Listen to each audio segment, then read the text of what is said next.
जानी जाती है। द्वे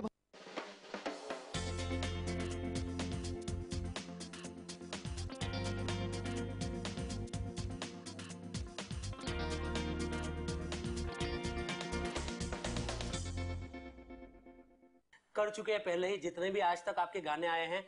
इसके बाद में जो कहा जाए बड़ा जो ब्रेक होता है वो आपको कब मिला, किससे मिला कि ये म्यूजिशियन थे जिन्होंने आपको इस गाने के लिए लिया, जब आपका एक सपना पूरा हुआ आपको लगा? जी, प्लेबैक सिंगिंग का एक सफर शुरू तो हो चुका था, बट एक बहुत बड़ी कामयाबी नहीं मिल पा रही थी।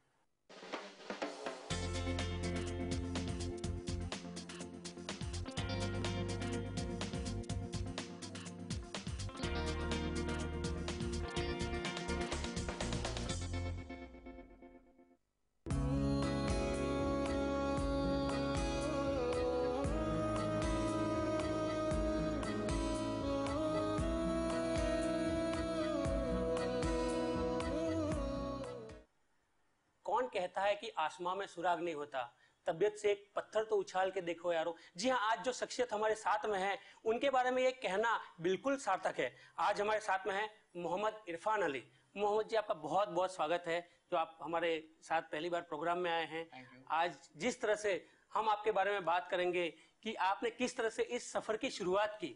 कहते हैं कि पूत के लक्षण जो है वो पालने में ही दिख जाते हैं। कब एहसास हुआ कि ये म्यूजिक जो है वो आपकी जान है? जी, काफ़ी शुरुआत में ही ये पता चल गया था, क्योंकि मैं जिस स्कूल में पढ़ाई करता था, हैदराबाद से मैं आता हूँ, तो ऑल सेंट्स हाई स्कूल, वहाँ पर मेरे म्यूज़िक टीचर जो थे रामाचारी सर, उन्होंने आइडेंटिफाई किया था कि मेरे अंदर सिंगिंग का टैलेंट है। तो वहाँ से एक शुरुआत हुई थी, और मैं स्कूल में और नेशनल जो स्टेट लेवल पे कॉम्पिटिशन्स होते थे उनमें मैं हिस्सा लेने लगा, और काफ़ी प्राइजेस भी जीतने लगा था। तो वहाँ से एक शुरुआत हुई थी, बट सिर्फ एक शौक के तौर पे शुरुआत हुई थी। उसके बाद सीरियसली मैं म्यूज़िक को लेने लगा तब जब मैं मुंबई शिफ्ट हुआ था अपनी इंजीनियरिंग कंप्लीट करने के बाद। मैंने हैदराबाद से अपनी इंजीनियरिंग पूरी की, उसके बाद मैं मुंबई शिफ्ट हुआ, और तब मैंने डिसाइड किया कि मुझे म्यूज़िक में ही रहना है। जो कहा जाता है कि हर शागिर्द का गुरु होता है, जो वो फील्ड चुनता है उसमें। कहीं ना कहीं आपको गुरु की जरूरत पड़ी जब शुरुआती दौर था, जब आपको मालूम पड़ा कि वो टैलेंट आपके पास में है, लेकिन टेक्निकल जो होती है वो कहीं ना कहीं हमें सीखना होता है, या कह सकते हैं कि ये आपकी विरासत में जो मिला हुआ है म्यूजिक, ऐसा कहीं है? जी नहीं, इस मामले में मैं बिल्कुल अलग हूँ, और मेरी फैमिली में कोई म्यूज़िक में नहीं है, कोई म्यूज़िकल बैकग्राउंड से नहीं आता हूँ मैं। बट हाँ, जैसे कि गुरु की डेफिनेटली ज़रूरत पड़ती है। तो हैदराबाद में जो मेरे सबसे पहले गुरु हैं मिस्टर रामाचारी सर, वो मेरे गुरु हैं, और उन्होंने मुझे बहुत कुछ सिखाया बचपन से अभी तक। और मुंबई में आने के बाद मैंने भी सीखा, मुर्तज़ा खान साहब से सीखा है, और आनंद शर्मा सर से सीखा है, और हैदराबाद में ललिता मैम से भी मैंने हिंदुस्तानी की ट्रेनिंग ली थी। उसके अलावा जो प्लेबैक सिंगिंग है, प्लेबैक सिंगिंग ऐसी टेक्निक है जो कोई सिखा नहीं सकता है। That's a completely different thing. तो उसके लिए जितना आप ऑब्जर्व करते हो, जितना अपने जो सीनियर्स हैं उनको सुन के जितना सीखते हैं, that is the biggest learning. जी बिल्कुल। तो कहीं ना कहीं जो बॉलीवुड में आने का आपका जो यहाँ तक का सफर रहा, तो किससे इंस्पायर हुए? कहीं इतने सारे जो सिंगर हैं, कहीं ना कहीं जिसे कहते हैं कि एकलव्य अपने आप को माना, जो द्रोणाचार्य को ढूंढ रहा था कहीं ना कहीं, तो ये द्रोणाचार्य आपके लिए कौन बने? जी, मैं बचपन से ही रफ़ी साहब को बहुत सुनता आ रहा हूँ, और उनके गाने बहुत पसंद करता हूँ मैं। और मेरी फैमिली में भी मेरे पेरेंट्स और मेरे जो रिलेटिव्स हैं वो रफ़ी साहब के गानों को बहुत पसंद करते हैं। तो उनको एक आइडियल मान के मैं हमेशा से चला हूँ, और हमेशा से कोशिश करता आ रहा हूँ कि उनकी तरह एक अच्छा सिंगर बन सकूँ, और ना कि सिर्फ अच्छा सिंगर, एक अच्छा इंसान भी। तो आज भी वो कोशिश जारी है, और उम्मीद करता हूँ कि किसी दिन एक अच्छा सिंगर बन के मैं दिखाऊंगा। जी बिल्कुल। तो कहीं ना कहीं जो ये शुरुआत है आपकी, वो टीवी में जो रियलिटी प्रोग्राम्स आते हैं वहां से की।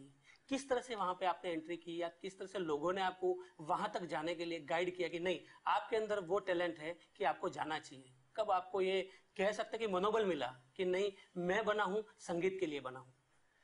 जी, टीवी शोज मुझे करने पड़े एक्चुअली, क्योंकि मैं जब मुंबई आया था तो मुझे एग्जैक्टली पता नहीं था कि प्लेबैक सिंगिंग कैसे करते हैं, प्लेबैक सिंगिंग के ऑफर्स कैसे मिलते हैं। I didn't know anything. मेरा कोई गॉडफादर नहीं है इस इंडस्ट्री में अभी भी।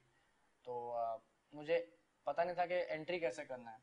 तो मुझे पता चला कोई टीवी शो हो रहा है और म्यूजिकल शो का ऑडिशन हो रहा है, तो मैंने सोचा कि ऑडिशन दे देता हूँ और हो सकता है इसके ज़रिए कुछ काम मिल जाए, फिल्मों में गाने को मौका मिल जाए। तो ऐसे सोच के मैंने टीवी शोज़ में हिस्सा लिया, बट अल्टीमेटली पता चला कि टीवी शोज़ का फिल्म्स में प्लेबैक से कोई कनेक्शन है नहीं। तो but I enjoyed the experience in TV shows and I had a great time doing TV as well.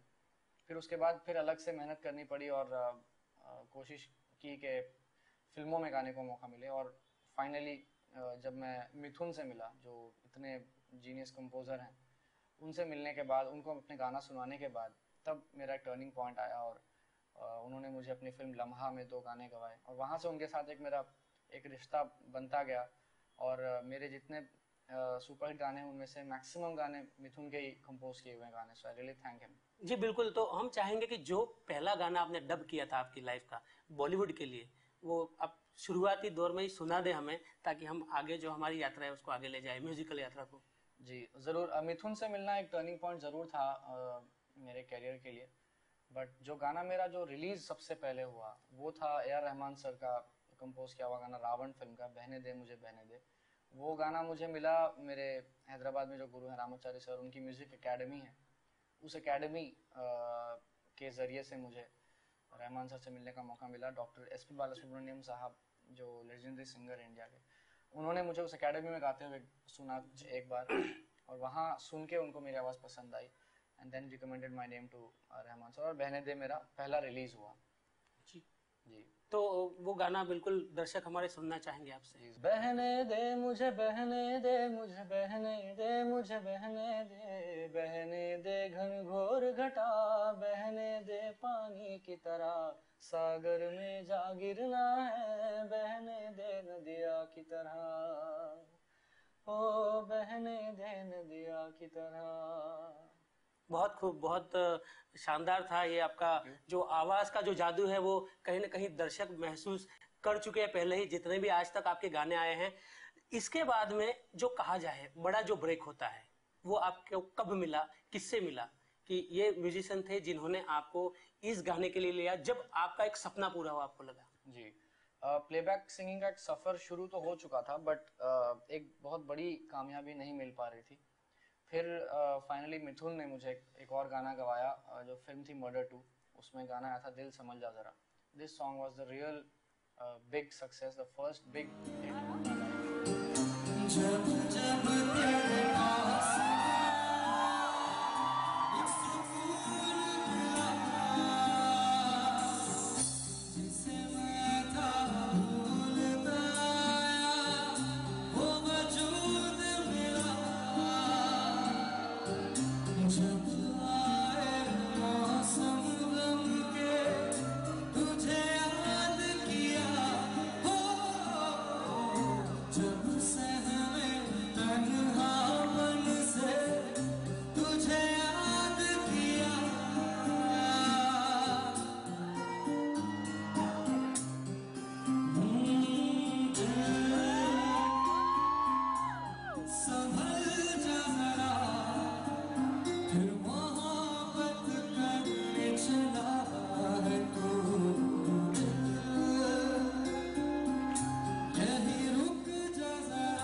कहीं मत जाइए, मेरी कहानी जारी है इस ब्रेक के बाद।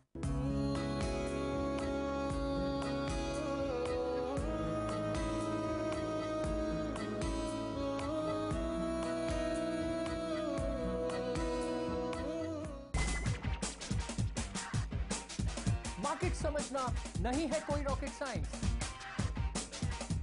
लॉजिकल होते हैं इसके लोज और हाइज। जब अनलॉक होगा ये लॉजिक, तब फिर आपकी इन्वेस्टमेंट करेगी मैजिक। बाजार पर होगी बारीक नजर, हर इन्वेस्टर बनेगा सिकंदर जब देखेगा हमारे साथ लेमन्स स्मार्ट इन्वेस्टर।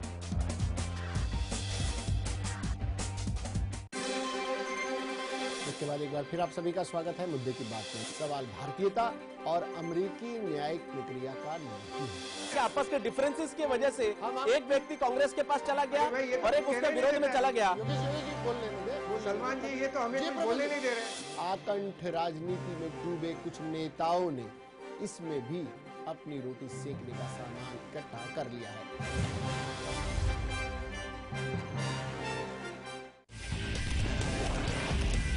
जो परसेंटेज ऑफ वोटिंग है ये बम्पर माना जाता है। मरते किसान और सोते सरकार। नमस्कार, मैं प्रशांत आंग्रे और आप तमाम दर्शकों का स्वागत है लेमन प्राइम का हर रात 9 बजे। स्वागत है आप सबका ब्रेक के बाद।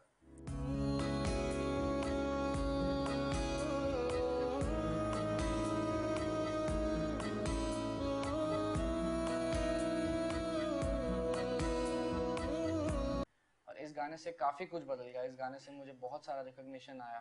एक मुझे नोटिस किया जा रहा था कि एक प्लेबैक सिंगर एक है, तो इस गाने से बहुत ज़्यादा मुझे फ़ायदा मिला, बहुत लोगों का प्यार मिला। And of course it has to be the turning point of my career. बिल्कुल, मर्डर 2 जो है वो कहीं एक्टर्स और आर्टिस्ट है उनकी लाइफ बनाई है, तो ये गाना बिल्कुल हम आपकी तरफ से दर्शकों को सुनाना चाहेंगे क्योंकि आपके लिए भी काफ़ी खास था और लोग आज भी कहीं भी जाते हैं तो ये गाने को जरूर सुनते हैं। आज भी इतना ही नया है गाने में, तो आप बताइए किस तरह से इसको गा के बताया। जी ज़रूर, ये गाना आज भी बहुत पसंद आता है लोगों को और इंडिया में ही नहीं बाहर भी। जैसे मैं अभी हाल ही में दुबई में परफॉर्म करने गया था, तो वहाँ के एक रेडियो चैनल पे इंटरव्यू जब दे रहा था तो मुझे वो आरजे ने बताया कि फिर मोहब्बत ऐसा गाना है जिसकी आज भी उतनी ही फरमाइश आती है जितना कि नए गानों की आती है। So it's a very big complement और ये गाना खास आप सबके लिए। जब जब तेरे पास मैं आया एक सुकून मिला, जिसे मैं था भूलता आया वो वजूद मिला। जब आए मौसम गम के तुझे याद किया हो, जब सहमे तन्हापन से तुझे याद किया। दिल संभल जा जरा, फिर मोहब्बत करने चला है तू। दिल यहीं रुक जा जरा, फिर मोहब्बत करने चला है तू।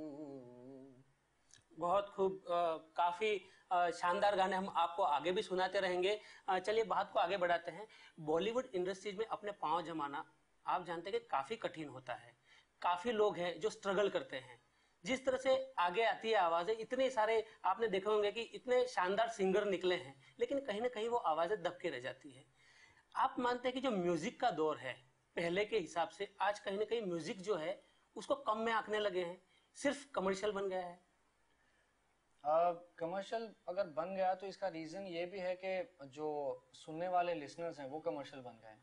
क्योंकि जब लिसनर्स का टेस्ट बदलता है तभी जो म्यूज़िक दिया जाता है बाहर इंडस्ट्री के वो बदलता है। क्योंकि हमेशा से ही जो डिमांड होती है वही सप्लाई होता है। तो लिसनर्स बदल रहे हैं, जनरेशन चेंज हो रही है। अभी यंगस्टर्स हैं और उनको आजकल के टाइप का म्यूज़िक सुनना है, पुराना म्यूज़िक नहीं सुनना है, तो फिर वो सप्लाई नहीं होगा। तो मैं इसको अच्छा या ख़राब नहीं बोलूँगा मैं, क्योंकि ख़राब कुछ नहीं होता है, म्यूज़िक अच्छा ही होता है।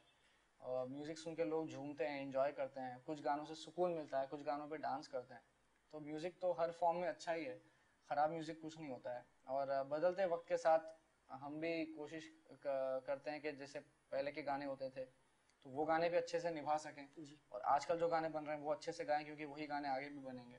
और जब टाइम बदलेगा तो हम भी उसके हिसाब से बदलने की पूरी कोशिश करेंगे। जी बिल्कुल, मैं आपने बात की तो एक सवाल जरूर पूछना चाहूंगा कि जैसे मोहम्मद रफी हो गए, किशोर कुमार हो गए, आज भी लोगों के जहन में है, आज की पीढ़ी भी इतने ही गानों को लाइक करती है। हालांकि आज जो दौर है उसमें कई म्यूजिशियन के साथ में ये चीज होती है कि एक हफ्ते भर में लोग भूल जाते हैं संगीत को। इसी दौर में जो नया दौर आया, उससे पहले जो कुमार सानू, उदित नारायण जी थे, विनोद राठौड़ जी थे, कहीं ना कहीं आपको लगता है कि आप लोग जब से नए सिंगर्स आए हैं तब से कहीं ना कहीं उनकी डिमांड कम हुई है? क्या लोग आज के सिंगर्स को ज्यादा पसंद कर रहे हैं? ये तो होना ही है और ये सबके साथ ही होना है। जैसे कि एक हर सिंगर का और हर म्यूजिशियन का एक दौर होता है और लोग जो उनको सुनना पसंद करते हैं, बट एक टाइम के बाद लोगों को नया साउंड चाहिए होता है, नई आवाज़ सुननी होती है। तो ये तो हर किसी के साथ होना ही है, हमारे साथ भी होना है। आज मेरे गाने लोग सुन रहे हैं, पसंद कर रहे हैं, कल को कोई नई आवाज़ आ जाएगी तो लोगों को वो आवाज़ सुननी होगी, तो मुझे I will have to take a back seat. तो इसमें कोई कंप्लेन करने वाली कोई बात नहीं है। ये ऐसे ही चलता आ रहा है, ऐसे ही चलता रहेगा। वी कांट, हम ऑडियंस को ज़बरदस्ती नहीं सुना सकते हमारे गाने। So that is the way it is. जी बिल्कुल। अब जैसे एक हर सिंगर्स की एक ख्वाहिश होती है, जैसे आपने देखा होगा कि किशोर कुमार राजेश खन्ना के लिए गाते थे, यही लगता था, सबके जहन में होता था कि कहीं ना कहीं राजेश खन्ना खुद गा रहे होते हैं। आपको कहीं ना कहीं लगता है कि हाँ, ये जो शाहरुख हो गए, सलमान हो गए, इन एक्टर्स के लिए मेरी आवाज पहचानी जाए, लोग अगर मुझे सुने तो उनके थ्रू सुने तो यही सोचे कि नहीं, कहीं ना कहीं ये स्टार गा रहा है, इतनी मैच हो। कोई स्टार आपके लिए कि जिसके लिए आप ज्यादा से ज्यादा गाना गाना चाहें? नहीं, मेरी शुरुआत से ही ऐसी कोई विश लिस्ट कभी नहीं रही थी कि मुझे इस एक्टर के लिए गाना है या उस एक्टर के लिए गाना है। मेरी हमेशा से यही ख्वाहिश रही थी कि मुझे अच्छे गाने गाने हैं और I am really thankful to God. मैं अल्लाह का बहुत शुक्रिया अदा करता हूँ कि मुझे अच्छे ही गाने गाने को मिल रहे हैं। मुझे रिकॉर्डिंग्स के लिए बुलाया जाता है तो अच्छे रोमांटिक गाने, सॉफ्ट नंबर्स, मीनिंगफुल गाने, जो कि जिन गानों में सब्सटेंस होता है, वैसे ही गानों के लिए मुझे बुलाया जा रहा है। सो आई एम रियली हैप्पी जिस तरह का काम मुझे मिल रहा है और उम्मीद करता हूँ कि ऐसा ही काम मिलता रहे, भले वो किसी भी एक्टर पे है। जी बिल्कुल। इरफान, मैं एक सवाल और करना चाहूंगा कि आज बॉलीवुड की तरह साउथ में टॉलीवुड भी इतना ही फेमस है। लोग कहीं ना कहीं जो कॉपी करते हैं वो साउथ की कॉपी चलती है। हमने देखा है कि जितनी भी फिल्में बनती हैं, काफी म्यूजिक जो होता है वो भी साउथ का ही लिया जाता है और ये बात कही जाती है कि यहाँ पे जो संगीतकार है कॉपी मास्टर होते हैं साउथ के। आपको लगता है इस तरह से? और दूसरा एक क्वेश्चन उसके साथ में ही रहेगा कि कहीं ना कहीं आपको नहीं लगा कि जो साउथ में आपका करियर है वो इससे बेटर हो सकता था, या बॉलीवुड में जो चांस आपको मिलना है वो जिस तरीके से मिलना चाहिए था आपको मिला? जी नहीं, मैं साउथ से आता हूँ, मैं हैदराबाद से आया हूँ, बट मैंने साउथ में कभी अपना कैरियर शुरू ही नहीं किया था। मैंने कोशिश भी नहीं की थी कि साउथ में मेरा कोई कैरियर हो। मेरा शुरू से ही फोकस था कि मुझे हिंदी में गाना है, हिंदी फिल्मों में गाना है, बॉलीवुड में गाना है। तो उसी के चलते मैं इंजीनियरिंग ख़त्म करने के बाद मैं मुंबई शिफ्ट हो गया और साउथ में मैंने कभी कुछ ट्राई ही नहीं किया था वहाँ पर कि मेरा वहाँ कुछ हो। मेरा फोकस था कि यहीं पे कुछ हो और मैंने यहीं पे आके मेहनत की और ऑफ कोर्स ये ऊपर वाले की मेहरबानी है कि मेहनत का फल अभी मिलने लगा है और उम्मीद करता हूँ कि आगे और अच्छे गाने मिले। कहीं मत जाइए, मेरी कहानी जारी है इस ब्रेक के बाद।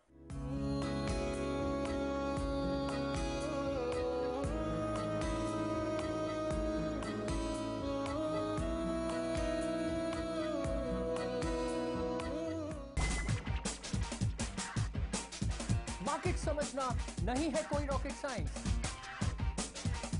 लॉजिकल होते हैं इसके लोज और हाइज।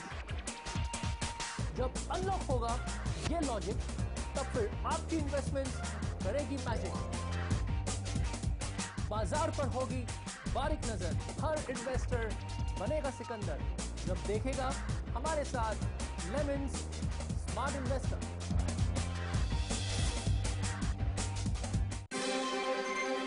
इसके बाद एक बार फिर आप सभी का स्वागत है मुद्दे की बात में। सवाल भारतीयता और अमेरिकी न्यायिक प्रक्रिया का नहीं है। आपस के डिफरेंसेस की वजह से एक व्यक्ति कांग्रेस के पास चला गया और एक उसके विरोध में चला गया।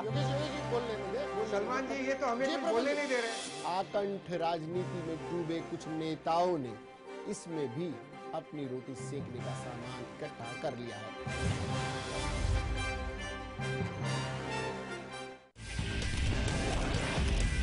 जो परसेंटेज ऑफ वोटिंग है ये बम्पर माना जा सकता है।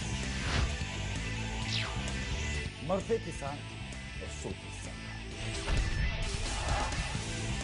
नमस्कार, मैं प्रशांत आंग्रे और आप तमाम दर्शकों का स्वागत है एक्सप्रेस प्राइम टाइम में। लेमन प्राइम टाइम हर रात 9 बजे। स्वागत है आप सबका ब्रेक के बाद।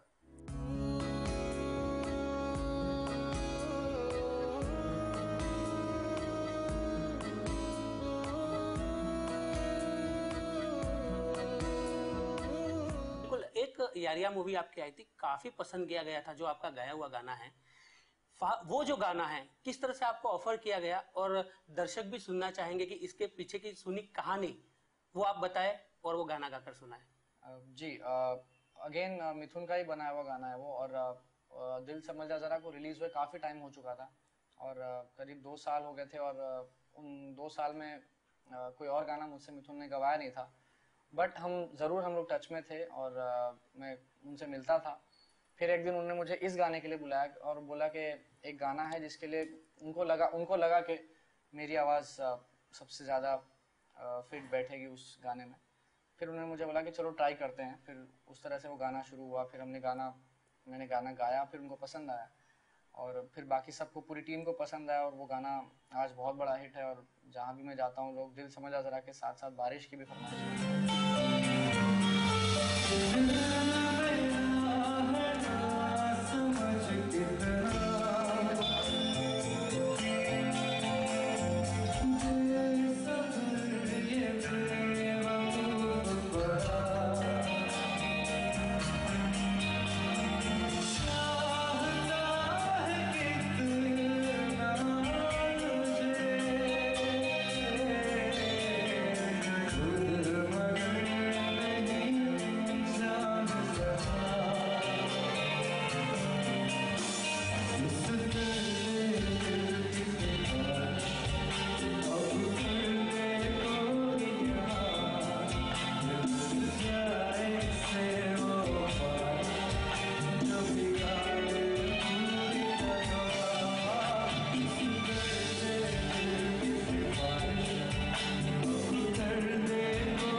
I'm very happy and thankful to Mithun for the song. जी बिल्कुल, तो वो 2 लाइनें बिल्कुल हम चाहेंगे आप गा के सुनाएं हमें।